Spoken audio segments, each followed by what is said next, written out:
Jangan lupa subscribe ya. Jangan lupa subscribe ya. Tak terasa kita pun sampai. Benar saya, Bapak Ibu, apa perasaan Bapak Ibu jikalau punya anak yang pintar, cerdas, selalu berprestasi di dalam sekolahnya. Saking cerdasnya anak Bapak Ibu, pihak sekolah ini memberikan penghargaan untuk Bapak Ibu. Bapak sekolah harus memanggil Bapak Ibu, diberdirikan dihadapkan kepada seluruh banyaknya para wali murid. Bapak Ibu memberikan hadiah langsung dari sekolah di depan banyaknya para wali murid. Apa perasaan Bapak Ibu dan teman-teman hadir? Bangga. Bangga, terharu, terharu. Betul Bapak Ibu. Bapak Ibu bukan hanya terkena di sekolah saja, sampai rumah berbahagia tidak terkolongan saking bahagianya. Jangan pernah berpikir jauh apapun membayangkan gimana bentuknya rahmat Allah, gimana ntar turunnya rahmat Allah. Tapi ingat selalu sebuah rahmat Allah jikalau sudah Allah tancapkan kepada jiwa seorang hambanya, pasti segala amalan, perilaku, sifat, akhlak yang dibawa penaungan dan perlindungan Allah Azza wa Jalla. Setiap rumah tangga yang sering didengarkan di tengah-tengah mereka ayat-ayat Allah menjadi keluarga yang sakinah, mawaddah, warahmah. Cinta mereka bukan hanya di dunia saja, melainkan bersama-sama sampai surga Allah kelak nantinya. Setiap anak yang sering didengarkan baginya Al-Quran akan tumbuh jadi anak-anak yang soleh dan solehah. Ini Al-Quran jikalau didengarkan. Tapi ibu bapak perlu tahu juga sebaliknya, jikalau yang didengarkan bukan ayat-ayat Allah, sebaliknya keburukan pun yang akan datang. Oleh karena itu wahai bapak ibu yang dimuliakan Allah, Nabi setingkat Nabi, sekelas Nabi yang tidak ada dosa, yang dilindungi dari kesalahan, dengan bangganya mengatakan, ini uhibbu an asma'al Qur'an min ghairi, kata Nabi, saya sangat hobi, sangat suka untuk mendengarkan bacaan Al-Quran yang dibacakan dari selain itu, kata Nabi. Ini Nabi, lah kita umatnya yang jauh hidup dari zamannya, yang tidak pernah lepas dari dosa dan kesalahannya. Apakah pantas tidak mau untuk mendengarkan Al-Quran? Oleh karena itu, wahai bapak ibu yang dimuliakan Allah, mari berusaha untuk mau mencoba mendengarkan hari-hari kita dengan dengar ayat-ayat Allah. Karena ketahuilah, orang yang paling dicintai oleh Allah ialah orang yang berusaha menyibukkan dirinya dengan Al-Quran. Apakah cukup dengan mendengarkan langsung bisa jadi ahli Quran? Ya. Ada ciri dan tanda berikutnya. Apa? Silakan kita lanjut ke berikutnya. Berikutnya Bapak Ibu, kita memasuki ruangan Tarikul Quran, ruangan sejarah Al-Quran.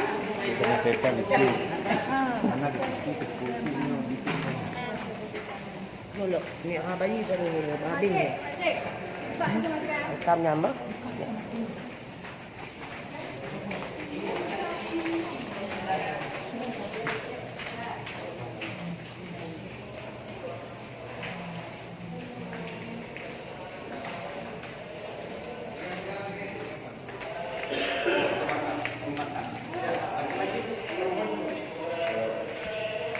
Bapak Ibu yang dimuliakan Allah Subhanahu wa Ta'ala, sebelum kita menyebutkan ciri tanda sifat yang berikutnya, ada yang bisa sejenak melanjutkan sebuah Al-Quran yang di depan kita ini. Kelihatan ibu dari situ? Ya. Apa terbalik? Balik. Terbalik dari Bapak. Bilangkan Bapak bisa kelihatan Bapak? Bisa. Bisa, belum bisa. Yang mana ini Bapak merupakan Al-Quran yang ada jauh sebelum kita, yang mana Al-Quran yang di depan kita ini tidak ada harokatnya. Al-Quran yang ada di depan kita ini tidak ada titiknya. Bahkan kalau kita perhatikan garis baris pun mereka tidak punya. Bahkan perhatikan bentuk huruf-hurufnya itu tidak seindah dan tidak seelok seperti bentuk Al-Quran kita ini.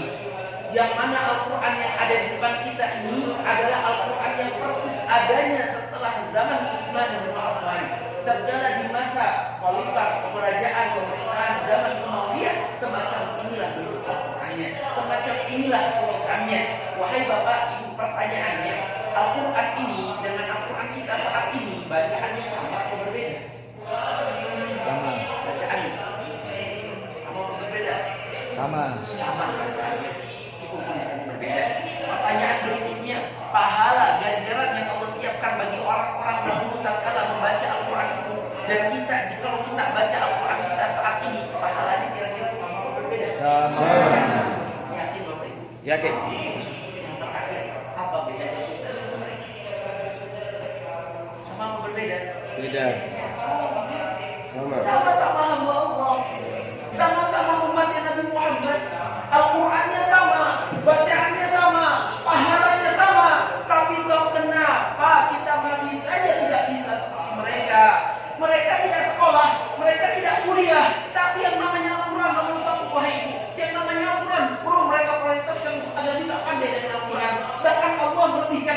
di zaman yang penuh dengan kemewahan, rumah mewah, lampu terang, ada AC, minimal kipas angin, Al-Quran banyak tinggal dibeli, Ustaz banyak tinggal ditelepon. Lalu apa yang membuat kita masih menunda-nunda dari yang namanya membaca Al-Quran?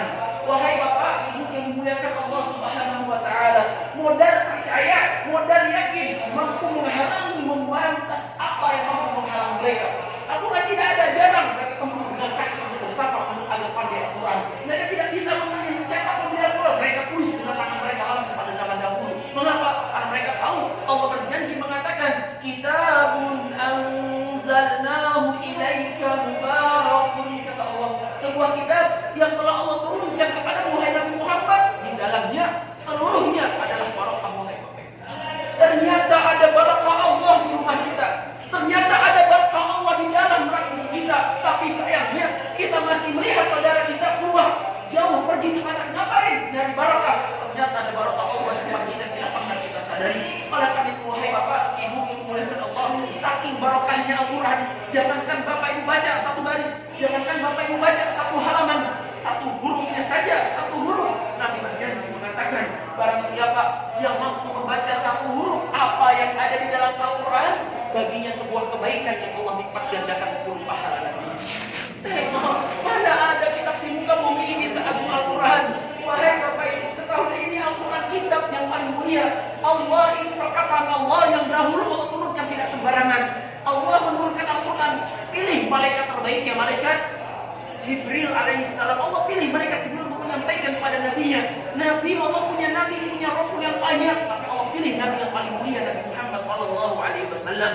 Allah punya bermacam-macam bulan, Allah pilih bulan Ramadan, bulan yang paling agung dan paling mulia. Allah punya bermacam-macam malam, Allah pilih malam Lailatul Qadar, malam terbaiknya, agar Al-Quran bisa sampai ke muka bumi ini. Lalu pantaskah kita di zaman ini yang hanya sekedar beli, hanya sekedar download, berbalas-balasan darinya? Wahai Bapak Ibu, betapa cintanya Nabi kita dengan umatnya. Nabi mendapati Al-Quran tidak cukup setahun. Nabi menanti Al-Quran tidak hanya butuh 2 atau 3 tahun, melainkan 23 tahun panjangnya. Nabi bersabar, menerima, menanti, menunggu agar Al-Quran lengkap sampai dengan 30 juznya. Dan karena lengkap, untuk siapa Al-Quran tersebut itu? Bapak, untuk umatnya. Bahkan Nabi selalu berpesan, Iqra'ul Quran, kata Nabi. Baca, lantunkan, ingat, ini pesan Nabi. Bukan pesan Pak Kiai, bukan pesan Pak Ustadz, bukan pesan Syekh, bukan, tapi pesan Nabi. Baca. Kenapa?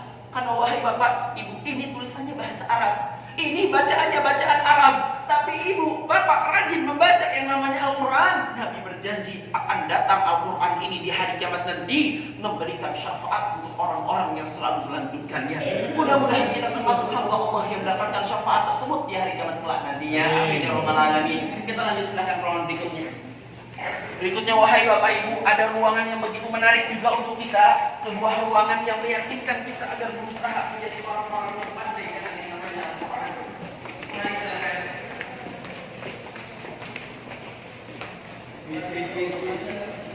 Baik. Laki-laki sebelah sini, ibu sebelah sini, silakan.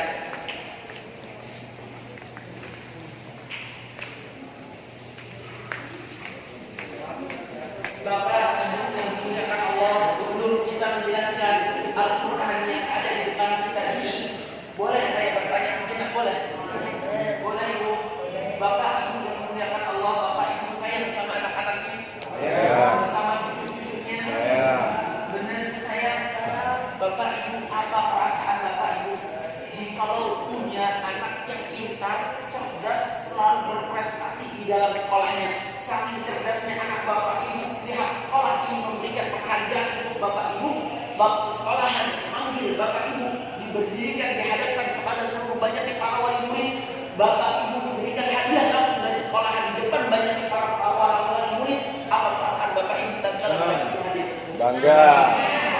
Bangga, terharu, terharu. Bapak Ibu, Bapak Ibu bukan hanya terkena di sekolahan saja, sampai rumah pun berbahagianya tidak terkawan saking bahagianya. Dan ini baru di dunia, yang memberikan hadiah sesama manusia, yang menyaksikan hanya segelintir para wali murid saja. Tapi di hari kiamat nanti, dengan segitu banyaknya manusia, zaman orang-orang yang ada sebelum kita, zaman tatkala orang-orang yang ada setelah kita berkumpul bersama-sama pada waktu itu, Allah panggil Bapak, Allah panggil Ibu, Allah berikan kepada Bapak Ibu mahkota-mahkota Allah yang paling indah yang Allah siapkan dari surganya. Kapan? Tatkala memiliki anak-anak yang pandai dengan Al-Quran, tatkala memiliki anak-anak yang cerdas dengan ayat-ayat Allah, Allah muliakan orang tuanya, Allah bahagiakan orang tuanya disebutkan Allah nanti. Lihat Bapak Ibu, ternyata Al-Quran tidak hanya memberikan pengaruh pada dirinya saja yang membaca, melainkan orang tua sangat mendapatkan kebahagiaannya tatkala memiliki anak-anak yang cerdas bersama yang namanya Al-Quran. Oleh karena wahai Bapak Ibu, jangan pernah pesimis kalau anak kita tidak pandai ilmu dunia. Jangan pernah berkecil hati tatkala anak kita tidak pandai bahasa Inggris IPA IPS, tapi berkecil hatilah, bersedihlah tatkala anak kita tidak pandai dengan yang namanya Al-Quran. Karena ketahuilah wahai Bapak Ibu, betapa dahsyatnya Al-Quran. Nabi berjanji mengatakan, al-mahir bil Quran ma'asafaratil kiramil bararah. Nabi berjanji, orang yang cerdas dengan Al-Quran, yang pintar dengan Al-Quran, yang hafal dengan ayat-ayat Allah, Nabi mengatakan dikumpulkan di hari kiamat nanti bersama para malaikat terbaiknya yang tidak pernah dusta dan durhaka kepada Allah Azza wa Jalla. Mudah-mudahan kita dikumpulkan bersama mereka di hari kiamat kelak nantinya. Amin ya rabbal alamin. Sehingga tengok wahai Bapak Ibu, sebuah Al-Quran yang ada di depan kita ini, Al-Quran yang begitu sangat menarik yang ada di zaman kita ini.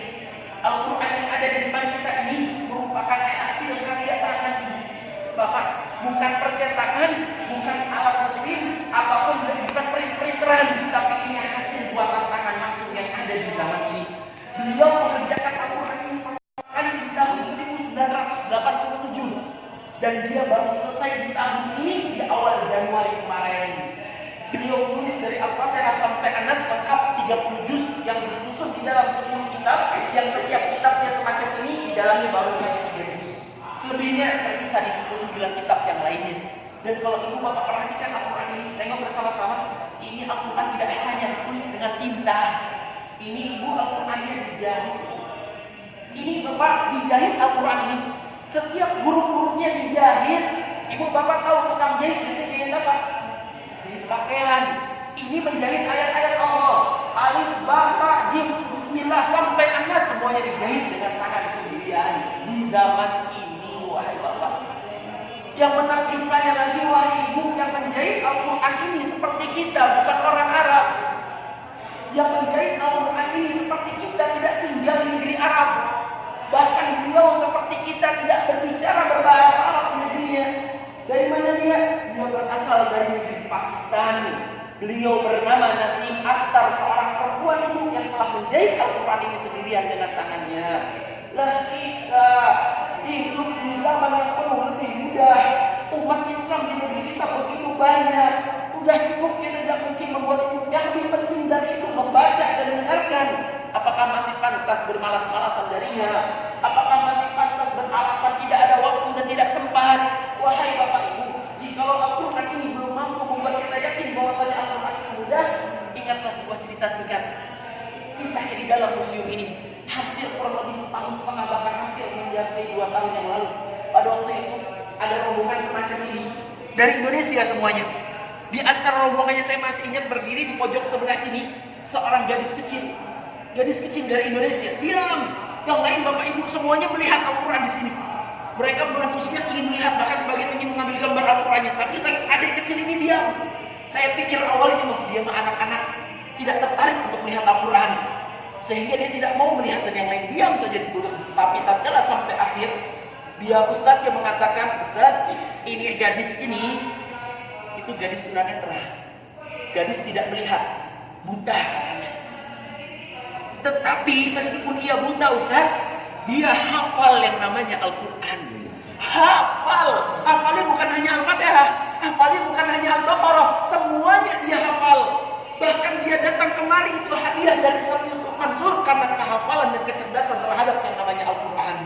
Saya tanyakan, dia hafal iya. Orang mana? Indonesia. Subhanallah, di zaman ini anak-anak buta mampu hafal Al-Quran. Lah kita hidup puluhan tahun, kesehatan sempurna, panca indera lengkap, cuma membaca, cuma mendengarkan. Apakah pantas mengatakan maaf saya tidak ada waktu, maaf saya sibuk, maaf ini itu dan yang lainnya? Lalu apa tujuan hidup kita ini jikalau Al-Quran kitab yang paling mulia tidak mampu membuat kita selalu berusaha mendekat kepada Allah Azza wa Jalla. Oleh karena itu wahai ibu, bapak yang dimuliakan Allah, sekali-kali ketahuilah yang menyebabkan kita tidak bisa dengan Al-Quran ini bukan karena kebodohan, bukan karena kita tidak cerdas, bukan, tapi ini hati yang kotor, hati yang penuh maksiat, hati yang selalu berbuat dosa, sehingga yang ada menjauh dan menjauh, berusaha tidak mau bersama Al-Quran. Tapi siapapun kita, berasal dari negeri apapun kita, berbahasa apapun kita, kalau hati ini bersih, sedikit maksiatnya, jarang berbuat dosa. Apa kata Utsman bin Affan? Utsman mengatakan, lau tahurat qulubukum, jikalau hati ini bersih ibu, sedikit maksiatnya bapak, ma syabi'at min kalami rabbikum, niscaya tidak akan pernah merasa bosan dan malas dari yang namanya membaca Al-Quran.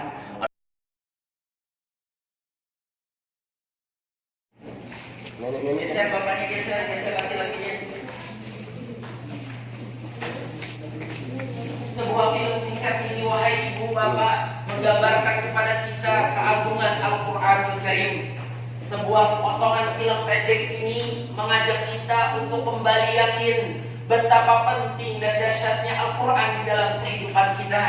Karena ketahuilah wahai ibu bapak, sekaya apapun kehidupan kita, sehebat sepintar apapun kita saat ini, kalau Al-Quran tidak pernah kita mau lantunkan, kalau kita bermalas-malasan dari ayat-ayat Allah, pasti hukuman Allah, kebencian Allah, murka Allah akan datang dan menimpa kepada mereka yang tidak mau bersama Al-Quran. Bahkan masih ingatkah Allah berjanji mengatakan di dalam ayatnya, وَمَنْ أَعْرَضَ عَنْ ذِكْرِي فَإِنَّ لَهُ مَعِيشَةً ضَنكًا. Kata Allah, barang siapa yang berpaling, barang siapa yang enggan, barang siapa yang tidak mau melanjutkan ayat-ayat Allah di dalam hidupnya, kata Allah, maka baginya kehidupan yang penuh dengan keburukan, kebencian, kekacauan yang Allah timpakan kepada mereka yang tidak mau bersama Al-Quran. Jangankan kita di zaman ini, jauh sebelum kita yang sedikit maksiatnya, yang mana mereka pun tinggal di kota yang paling terbaik, tapi tatkala mereka tidak kenal Al-Quran, tatkala mereka tidak mau bersama Al-Quran, tengok apa yang Allah berikan kepadanya. Tinggal di tengah mereka ada Ka'bah, tapi tatkala mereka tidak kenal Allah, mereka lancarkan patung berhala di sekitar mereka, nyembah selain Allah. Mereka tahu yang ciptakan mereka Allah, tapi mereka memintanya kepada tukang sihir, ustaz dan orang pintar dan yang lainnya. Sehingga Allah tidak diam, Allah murka dengan mereka, Allah benci dengan mereka. Tengok kehidupannya kacau berantakan, perbudakan di mana-mana, perampokan silih berganti, orang-orang yang lemah tertindas, pembunuhan mereka lakukan, perampokan mereka kerjakan, dan inilah kondisi yang sangat mengerikan, kondisi kegelapan yang benar-benar nyata, yang Allah sangat benci dengan mereka, yang Nabi katakan itulah dia zaman jahiliyah, zaman yang orang-orangnya dipenuhi dengan orang-orang yang sangat bodoh. Na'udzubillah. Tapi ingat wahai bapak ibu, zaman yang penuh kegelapan itu berlalu, kebencian Allah itu hilang, kemurkaan Allah itu Allah cabut. Tatkala seorang hamba berani bertobat kepada Allah, tatkala seorang hamba berani menaikkan dirinya untuk Allah, mencoba mengambil ayat-ayatnya, mempelajari, mengamalkan serta mempraktekkan, sehingga Allah rubah yang dulu penuh dengan kegelapan, Allah berikan ketenangan, bahkan sinar cahaya keimanan Allah cerahkan kepada mereka tatkala mereka mau bersama yang namanya Al-Quran. Dan ini pelajaran berharga buat kita. Siapa di antara kita yang memiliki masa lalu, siapa di antara kita yang tidak memiliki dosa, tapi dosa tersebut akan Allah ampuni tatkala seorang hamba kembalikan dirinya untuk Allah Azza wa Jalla. Oleh karena tengok kebahagiaan nyertai mereka tatkala mereka bersama Al-Quran, kedamaian, persaudaraan, Tuhan. Dengan Al-Quran Allah jadikan mereka orang-orang yang saleh dan saleh. Dengan Al-Quran Tuhan, persaudaraan. Dengan Al-Quran Allah berikan hidayah di hidupnya. Maka Allah berjanji mengatakan, كتابا أنزلناه إليك لتخرج الناس من الظلمات إلى النور بإذن ربهم إلى صراط العزيز الحميد الله الذي له ما في السماوات وما في الأرض. Mari silakan kita lanjutkan berikutnya. Ada buku kalau nanti kau.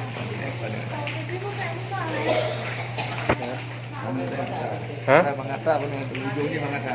Oh, Tengah waktu kami. Selamat itu mau. في قلب الصحراء العربية عرب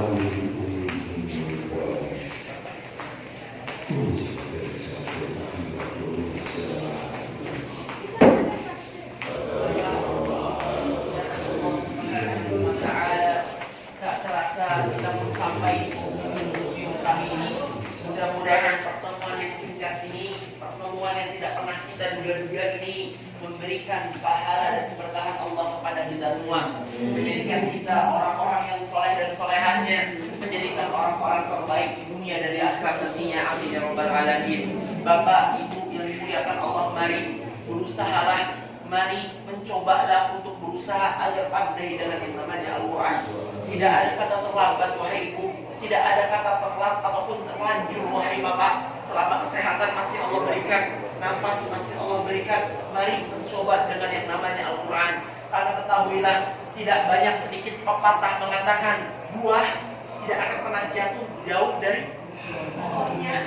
Kalau kita ingin memiliki anak-anak yang pandai dengan Al-Quran, tapi kita aja sibuk dengan handphone, YouTube, WhatsApp, Facebooknya, mustahil anak kita jadi orang-orang yang bersama Al-Quran. Tetapi kalau kita berusaha sebisa mungkin agar bisa pandai dengan Al-Quran, bisa jadi dengan usaha ibu bapak inilah yang mampu membawa bapak ibu ke surga Allah nanti. Mungkin dengan usaha bapak ibu inilah bisa memberikan keturunan yang soleh dan solehannya. Pada karena itu wahai bapak ibu, sejarah cerita zaman telah berkata banyak tentang di mana bobroknya kondisi keadaan zaman ini, dan sangat berbeda dengan zaman tatkala bapak ibu muda. Betul bapak ibu?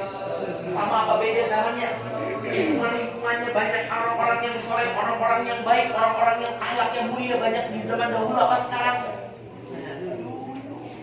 Dulu anak-anak kecil sopan-sopan, tetangga pun masya Allah saya berbaik, selalu ukhuwahnya dijaga. Tapi sekarang rumah masing-masing sibuk dengan urusan sendiri-sendiri. Jangankan tetangga, di dalam rumah tangga saja, rumah makan saja seringkali mainan HP masing-masing. Betul Bapak Ibu? Di zaman ini ibu masih hidup, bapak masih sehat, masih ada uang dan yang lain-lainnya. Anak-anak semacam demikian kondisinya. Apa jadinya di masa depan nanti? Setelah mereka tumbuh semakin hari semakin dewasa, semakin pintar, semakin cerdas, teknologi semakin canggih, sedangkan kita semakin hari semakin berlemah. Kesehatan kita Allah cabut perlahan-lahan, tidak punya kekuatan, rezeki mulai dan yang lain-lainnya. Kalau anak tidak memiliki rasa hati dengan Al-Quran, tatkala anak-anak tidak dididik dengan Al-Quran, lihat orang tua sudah sangat tua, sudah bisa menyusahkan, ditinggalkan dia. Bosan saya orang tua, saya tidak mau sama mereka. Saya punya keluarga, saya punya anak, saya punya bisnis. Orang tua ditinggalkan. Ini anak tidak pernah dididik dengan Al-Quran. Ini anak yang hatinya sangat kotor dan jauh dari Allah. Tapi kalau ibu, bapak punya anak-anak yang soleh dan soleha, hari-harinya tidak pernah lepas dari ayat-ayat Allah, itu masya Allah, kapanpun dimanapun ia pasti mengutamakan orang tuanya. Kapanpun dimanapun ia selalu berbakti untuk orang tuanya. Setinggi apapun jabatannya, secantik apapun istrinya, selucu apapun anaknya, orang tua nomor satu. Karena Allah yang menjaga mereka, karena Allah yang mendidik mereka.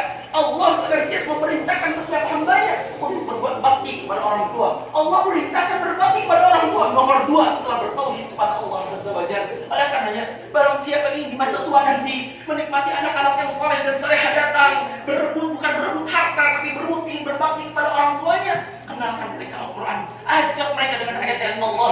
Jikalau di masa tua nanti ibu ingin memiliki anak-anak yang selalu berbakti, siap menjaga orang tuanya kapanpun, kenalkan mereka Al-Quran.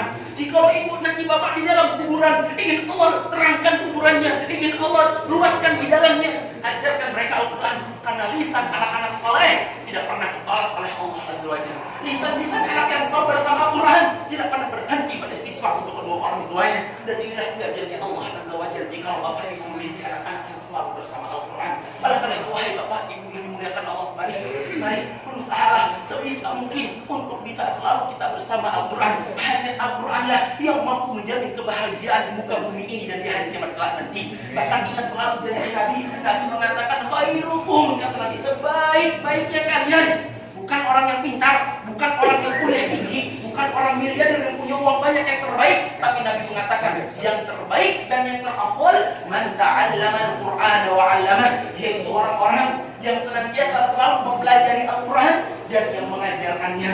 Mudah-mudahan kita termasuk hamba-hamba Allah yang terbaiknya, yang dikumpulkan bersama-sama di surga Allah nantinya, insyaallah. Amin ya rabbal alamin. Dan ingat yang paling terakhir, wahai Bapak Ibu, Allah berjanji mengatakan sesungguhnya orang-orang yang beriman seperti Bapak Ibu, jikalau memiliki anak-anak yang soleh dan solehah yang selalu beriman juga kepada Allah, Allah berjanji akan dikumpulkan bersama-sama di surga Allah tanpa mengurangi pahala sedikitpun di antara mereka. Oleh karenanya, mari wahai Bapak Ibu, berusaha selalu untuk menjaga anak-anak kita bersama yang namanya Al-Quran.